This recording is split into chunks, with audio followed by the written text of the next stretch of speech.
Hello, আসসালামু আলাইকুম। আশা করি সবাই ভালো আছেন। নতুন আরেকটা ভিডিওতে সবাইকে স্বাগতম। আজকে আসলে আমার এই যে প্রজেক্টটা করছিলাম, শসার যে প্রজেক্টটা, শসার চারাগুলো মনে ৬-৭ দিন হয়ে গেছে। দেখেন ভালোই বড় হয়ে গেছে। তো আমি চাচ্ছি যে আজকে কিছু লাগাই দেবো। আজকে তো সব লাগাইতে পারবো না, যেহেতু বিকাল হয়ে গেছে। আসর আজান অলরেডি দিয়ে দিছে। তো এটা হচ্ছে তামিম প্লাসের একটা শসার জাত। একটু কাছে এনে দেখাও। তামিম প্লাসের একটা শসার জাত। এটা এইটা অনেক ভালো ভালো একটা জাত, শীতের শীতের জাতটা। এই এই জাতটা আপনি বাজারে গেলে এটার মার্কেট প্রাইস হচ্ছে, এখানে দেওয়া আছে এমআরপি দেওয়া আছে কত, 525 টাকা। কিন্তু আমার কাছে রাখছে 380 টাকা। 380 টাকা রাখছে। হয়তো অন্য জায়গা স্থান ভেদ হয়তো কিছু আপ ডাউন করতে পারে চারা, এই বীজটার দাম। তবে চারাটা খুবই ভালো। এখানে বীজ আছে প্রায় 350 মতো। তো দেখেন আমার সবগুলোই আল্লাহ দিলে মনে কোনো মায় যায় নাই, সবগুলোই হয়ে গেছে। কারণ কোকোপিটে আর আমি ভার্মি কম্পোস্ট দিছিলাম তো মিক্সার করে, যার কারণে আমার চারা ম্যাক্সিমাম সব চারাই হয়েছে। মানে শতকরা 100%ই বলা যায়। একটা দুইটাও মিস আমি ওইভাবে পাচ্ছি না কোনোটা এখন পর্যন্ত। তো আমি যেহেতু বিকাল হয়ে গেছে, আমি এখনই লাগিয়ে দেব। তো আমি প্রত্যেকটা চারা থেকে চারা দূরত্ব দিচ্ছে হচ্ছে 1.5 হাত। 1.5 হাত 1.5 হাত দিচ্ছি। 1.5 হাত করে আমি দিয়েছি। আসলে আমার মালচিং করে ক্ষেত করার খুবই ইচ্ছা, কিন্তু আসলে আমি এবার মালচিং করে শসা লাগাইতে পারতেছি না। এই জন্য আসলে আমার নিজের কাছে একটু খারাপ লাগতেছে। মালচিং করে দিলে পরে আপনার যা খরচ একবারই হবে, বারবার খরচ করতে হবে না। বা আহ, যেটাকে বলে আমরা কোনো শ্রমিক লাগবে না, আপনার শ্রমিক একবারই লাগবে। তো সেই হিসাবে আমি মালচিং এ হচ্ছে, আর মালচিংটা হচ্ছে আধুনিক কৃষিকাজ। তো আপনাকে আধুনিক কৃষিকাজ করতে হলে অবশ্যই মালচিং ব্যবহার করা সর্বোত্তম। কিন্তু আমি এবার পারলাম না। তবে ইনশাল্লাহ আমার যে আরেকটা দুইটা প্লট আছে, যেখানে আমি অলরেডি বেগুনের চারা দিয়েছি, আমি বেগুন করব ওইখানে একটা প্লটে আমি আর কি মালচিং করব। কিন্তু আমি শসাকে মালচিং করতে পারছি না এই মুহূর্তে। তো ইনশাল্লাহ সামনের বার হয়তো আমি মালচিংই করব। আপনারা চারাগুলো মাটি থেকে বেশি ভিতরে ঢুকাবেন না, হালকা উপরেই রাখবেন, যাতে চারাটা পচে না যায়। অনেকে আছে কি, মানে চারাটা মানে দাবায় দেয়, অনেক নিচে দাবায় দেয়, যার কারণে চারা অনেক সময় পচে যায়।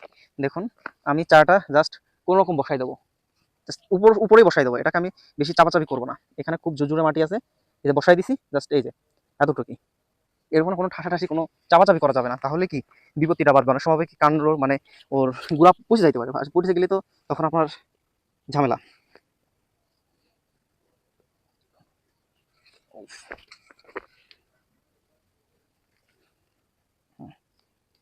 দেখুন চারাগুলো সুস্থ সবল এবং একেবারে যেটাকে বলে ভালো চারা, সুস্থ চারা, এগুলোই লাগাচ্ছি। আর এটা যদি আপনি একবারে বীজ লাগাই দিতেন, তাহলে কারণ এত সুন্দর হতো না, চারাগুলো এত সুস্থ সবল হতো না। মাটির গুণে কিছুটা কম বেশ হয়।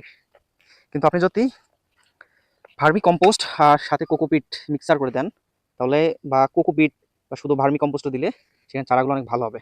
আর আমি তো দিচ্ছি সিলিং ট্রে। বন্ধুরা দেখুন যে আসলে মানে খুবই ভালো লাগে। আমি যেহেতু আগে এইভাবে আমার অভিজ্ঞতা হয়নি, যার কারণে আমি আপনাদেরকে বারে বারে দেখেছি। দেখেন আমি ভার্মি কম্পোস্ট আর মাটি ছিল এখানে কিছু, ঠিক আছে, কোকোপিটও মিক্সার ছিল। দেখুন কি সুন্দর চারাগুলো হয়েছে, চারার মানে শিকড় বের হয়েছে, দেখছেন মানে খুবই সুন্দর। এটা একটা সুস্থ সবল চারা। এই চারাগুলো আমি যখন সার টার দিয়ে করেছি, মানে জমিতে পড়ার সাথে তাড়াতাড়ি বড় হবে, তাড়াতাড়ি বড় হয়ে যাবে। দেখছেন কত সুন্দর চারাটা সুন্দরভাবে উঠে গেছে। এটা যদি আমি 5-6 দিন রাখছি, যদি এটা বয়স যদি দেখা গেছে যে আরো 5 দিন বেশি রাখতাম, তাহলে এটা মানে শিকড়ে ভরে যেত, মানে আরো ভালো হইতো। কিন্তু আমি আর বেশি করতে চাচ্ছি না, যেহেতু ছোট টেরে তো মানে ও অলরেডি হয়ে গেছে, জায়গা কম পাচ্ছে, এই কারণে আমি এবার জমিতে লাগাই দিচ্ছি। দেখুন কত সুন্দর। আপনারা যখন শীতের শসা লাগাবেন, অবশ্যই কোকোপিট দিয়ে করবেন বা আপনার ভার্মি কম্পোস্ট দিয়ে করবেন। তাহলে এবার দেখেন চারাগুলো সুস্থ সবল। আর এই দেন প্রত্যেকটা, এদিকে দেখাও, প্রত্যেকটা দেখেন শিকড় আছে, কালাম প্রচুর শিকড় আছে গাছে, গোড়ায়। যার কারণে এই চারাগুলো কি সহজে মাটি ধরবে এবং কি চারা রোগ মুক্ত চারা এটা, ঠিক আছে। আর এটা কলাম বেশি ঠাসা ঠাসা দেবেন না, তাহলে এবার ঝামেলা হয়ে যাবে। এখানে জাস্ট প্রথম 2-1 দিন একটু পানি দিয়ে দেবেন গোড়ায়, তারপর আস্তে আস্তে ঠিক হয়ে যাবে। হুম। তো বন্ধুরা আজকে হচ্ছে দ্বিতীয় দিন, আমি সকালে চলে আসছি পানি দিতে। আমি কালকে হচ্ছে চারাটা লাগাই দিয়েছিলাম বিকালে। তো কালকে জাস্ট চারার গোড়ায় গোড়ায় একটু পানি দিয়েছিলাম। আজকে আমি মোটর ছেড়ে একটু উপর নিচে একটু ভালো করে একটু বেশি করে পানি দিয়ে দিচ্ছি, যাতে চারাটা আর কোনো ধরনের পানির অভাবে কোনো সমস্যা না হয়। আর আসলে পানি দেওয়ার নিয়ম হচ্ছে বিকালবেলা দিলে বেশি ভালো হয়। কিন্তু আমি যেহেতু পানিটা একটু বেশি করে দেবো, সেই হিসাবে আমি সকাল সকালে দিচ্ছি। সেই হিসাবে চারার তেমন কোনো ক্ষতি হবে না। অতিরিক্ত পানি সোজা সোজা চারায় দিলে পরে গেলাম চারা অনেক সময় পচে যায়, নষ্ট হয়ে যায়। তো আপনাকে যতটুকু লাগবে ঠিক ততটুকুই আপনাকে পানি দিতে হবে। যেহেতু চারার বয়স, আমার চারাটার বয়স কেবল 8-9 দিন হয়েছে। তো আপনাকে এই ছোট চারা কেবল 2 পাতা ছাড়ছে। ছোট চারা আপনাকে অতিরিক্ত পানি দিলে কলাম মানে চারার ক্ষতি হবে। এজন্য আপনাকে চারার অবস্থা বুঝে আপনাকে পানি দিতে হবে। তো বন্ধুরা, আজকে হচ্ছে আমাদের ২য় দিন। আসলে আমি ১ম দিন এখানে আমি ৫টা প্লট আরকি লাগাইছিলাম কমপ্লিট। আর ওই পাশে আছে যেহেতু কালকে আমার সময় সংক্ষেপ থাকার কারণে আসলে সবগুলো একসাথে লাগাইতে পারি নাই। এটা আজকে সকালে আমি পানি দিয়ে দিছি, মোটর দিয়ে দিছি। দেখেন প্রত্যেকটা চারা কত সুন্দর টকটকা আছে আরকি, মোটামুটি কোনো রকমের একটু হয় নাই, টলে নাই আরকি। প্রত্যেকটা চারাই সুন্দর আছে। দেখুন। তো আজকে ইনশাল্লাহ যদি পারি যতদূর সম্ভব, যেহেতু আমি একাই করব লাগাবো, তো আজকে আমি চেষ্টা করবো আর কি মোটামুটি কাভার করে ফেলাইতে। তো আমার এখানে এখনো প্রায় কত আছে, প্রায় 200 চারার মতো আছে, প্রায় 200 চারার মতো আছে এখানে।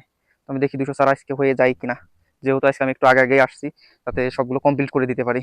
তো বন্ধুরা দেখুন, আমার আসলে 2 সাইডে শসা লাগানো কমপ্লিট এবং 2 পাশে পানি দেওয়াও কমপ্লিট। আমার চারার পার্সেন্টেজ আসলে আমি 100% বলবো, কারণ কোথাও আমার কোনো চারা মারা যায়নি বা কোথাও কোনো রোগও ধরেনি এই পর্যন্ত। ইনশাল্লাহ যথেষ্ট ভালো আছে। দেখুন। তো বন্ধুরা, আমি চাচ্ছি যে আমি হচ্ছে আসলে এই প্যাটার্নের মাচা করব। যেহেতু আমি প্লট দিছি, এই প্যাটার্নের মাচা করব। তো আপনারা সাথেই থাকবেন, অবশ্যই আমি এই প্যাটার্নের মাচা করব, সে ভিডিও শেয়ার করব। তো বন্ধুরা, সবাই ভালো থাকবেন, সুস্থ থাকবেন। দেখা হবে ইনশাল্লাহ নেক্সট ভিডিওতে। সবাই ভালো থাকবেন। আল্লাহ হাফেজ।